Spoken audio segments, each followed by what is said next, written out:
Resource Watch is brought to you in association with Thebe Investment Corporation.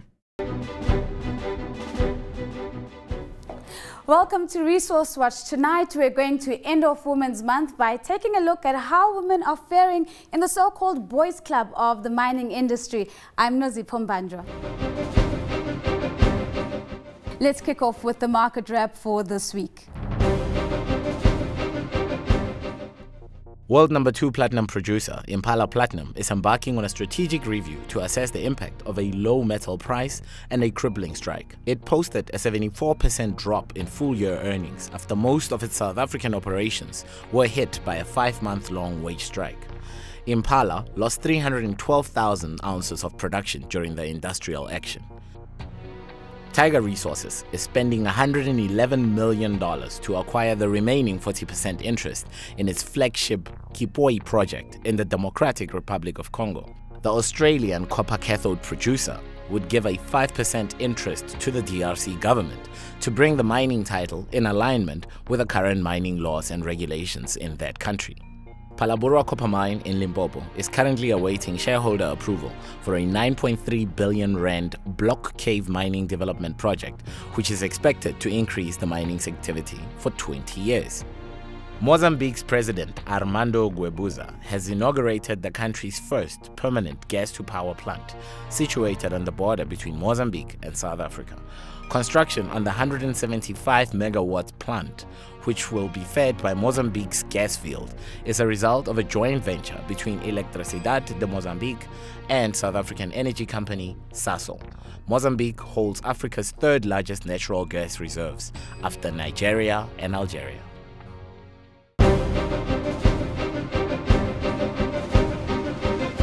2 decades of democracy in South Africa, and we have a lot to show for it, especially when it comes to representation of women in the mining industry. Joining me is Nonhlnhla Mabusela. She is the Chief Executive of Thebe Mining Resources. Nonhlnhla, lovely to have you. On that note of transformation, to what extent have we seen the industry transform? I think we've seen amazing transformation in the industry, but it can never be enough, you know, because we come from, I think, a history where it was so male-dominated to such an extent that the vision where we want to be, I mean, is quite high. But if you balance both, I think we've done very well. Let's go back to that vision. I mean, if we look at the framework that the Mining Charter gives us, let's talk about clear, identifiable targets. Yes. What is the target when it comes to the representation of women, and how far are we from that? I think the target is about 10% of women participation and women involvement in the mining sector. You know, the latest stats I looked at are saying that, because remember the deadline was 2014 March. So there's no publication which is out yet that tells us exactly where we are to the 10%.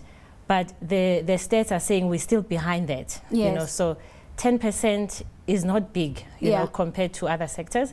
But for mining, it was a vision for 2014. So we're all looking forward to the results that will come out post-March 2014. And we're hoping that, you know, we're there. Because the vision is now, for 2018, apparently about 20% will now be set by the Mining Charter. Right, and that's exactly where I want to take this conversation, because the Charter is currently under review. We're in the process of formulating new targets now. To what extent are you finding that gender empowerment is a part of the mainstream conversation around the Charter? I find that it's very prevalent. You know, if you, I just attended the Nonhlnhla the other day, and women empowerment is quite key. And I think if you look at, you know, across sectors, not just in the mining sector, people are recognizing more and more that, you know, once you have women in positions of management as well as executive positions, they play a big role, you know. And I was reading also, I think it's Fortune 500 companies that were saying that women that, companies that have more women in executive positions actually do much better than companies that undermine that. So I think sector-wise, mining also, people are recognizing more and more that you cannot ignore the value add and the impact that we bring to the table. And that it actually also poses a very interesting question. If this has become well-known knowledge, yet in South Africa, if we look at the listed mining companies, we have very few women who sit as CEOs. So at some point, there seems to be a lack of translating some of that well-known knowledge into actual practice in the boardrooms. So where are the women? Where are the chief executives? There are very few of you that we see in the boardroom. It's quite true. I mean, it's quite true. What also happens is that the mining sector, historically, it's a very, what do you call it? It's a very scary sector. You know, it's a very unfriendly sector. It's a sector which is out of reach for most women, starting all the way back from at school. You know, you don't get women being exposed to even the possibility of them being, because we've always thought mining engineers are associated with men, geologists are associated with men. So I think it must go all the way back to your career guidance at school, to your career days, to your mine site visits, where these things are now more visual, because the more we see them as women, the more we can think about it. Because even I myself, I mean, I found more, the universe took me to mining than the other way around. Where, you know, as part of my, because I'm a chartered accountant, so as part of my career, when I was exposed to mining, I was like, wow, I love this, you know. The first experience where I went to visit a coal mine, I remember climbing the wash plant and the crusher and looking around it and thinking to myself, I can see myself own this, you know. And I was passionate, I was connected to the whole experience, and I was thinking to myself, it's interesting that throughout my whole career, I've never been positioned in situations that could make me identify with that thing internally. But more and more, I think if we start addressing, because if you want to address the issue from the end, it won't necessarily help. So do you think it's a positioning of young women and young students in particular, from as early on as the educational institutions, to give them a fighting chance in this big boys club? I think so. I think as a country, we have to be intentional about what we do. Because you said it now, I mean, we say a lot of things, but we're not intentional. But if we are intentional, and because there's always a saying that you can't think about what you want to be when you're 45. You need to think about what you want to be 5 years before you're 45. So it's a similar concept that as a country, we know where we want to go. We know the vision. So we need to be intentional about everything, you know, and do things and put things in place that will get us there. You know, be intentional about exposing women to these sectors, be intentional about creating their passion, be intentional about seeing women see other women geologists, women see other mining engineers, and see them do well in their jobs, and see them, you know, being in positions of power and having men under them, and it becoming normal. You know, what about the opportunities that actually exist in the industry? And in particular, are women tapping into the secondary industries, the upstream and the downstream opportunities, or are we fixated with just looking at the mainstream activity? I think opportunities are there. You know, if there's one thing our country has done, which, you know, I give them 10 out of 10 for, is to creating the platforms and creating the opportunities. But there's always a mismatch and the gap. The platform is there, the opportunity is there, the mining charter is there, the code is there. You know, and all companies have got targets for women, but the people that need to be aware of those platforms and everything don't always know where to go and whatnot. So we've done well in creating the structures, but we're not doing well in communicating it to the people that can benefit and that can access those opportunities. As I said to you before, mining industry is still very unfriendly. It's still very scary, inaccessible, and it's one of those industries where most women really believe it's out of their reach. I mean, one must be to some extent comforted, though, if we look at just the scale of the bursary schemes that mining companies have rolled out in South Africa. How much more of that do we still need? To what extent are we seeing young girls being shepherded into the mining profession, but also making it at the end in the sense of not only just getting the degree, but also going into the boardrooms and rising up the ranks in the industry?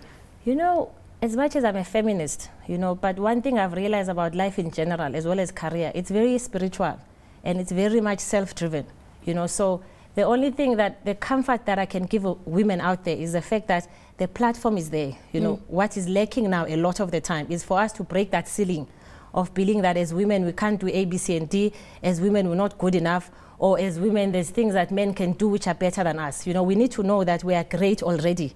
There's nothing more that we need to do. I mean, women, we've shown it at home. We run families, we look after kids, we multitask. So it's inherent in our nature. As we are born, as we're at school, sometimes we're out, there's lots of in our characteristics and in who we are that embodies greatness. So that's where it starts from. It doesn't really, you know, the dynamic sometimes is just fictitious. That, you know, it's there. I'm not saying it's not there, but sometimes it's mental, and it's in our own psyche, and it's in the way we see ourselves. So I believe that that's where it starts, because opportunities are there, the platform is there. There's lots of women that are available to mentor the girls that want to see themselves succeed. It's all upon people taking it upon themselves and knowing this is who I am, this is what I'm about, and this is what I want to achieve, and going for it. And South Africa has created that platform where if you have that attitude, whether it's mining, engineering, or what is, the chances are you will get to where you need to be. Nonhlnhla, thank you so much for making the time to join us. That was really, really insightful. That was Nonhlnhla Mabusela. She is the Chief Executive Officer of Thebe Mining Resources. To round off the female dominance, we're making women in mining our gem of the week. What are women taking out of what the mining industry is doing? And actually, are our companies doing what we need?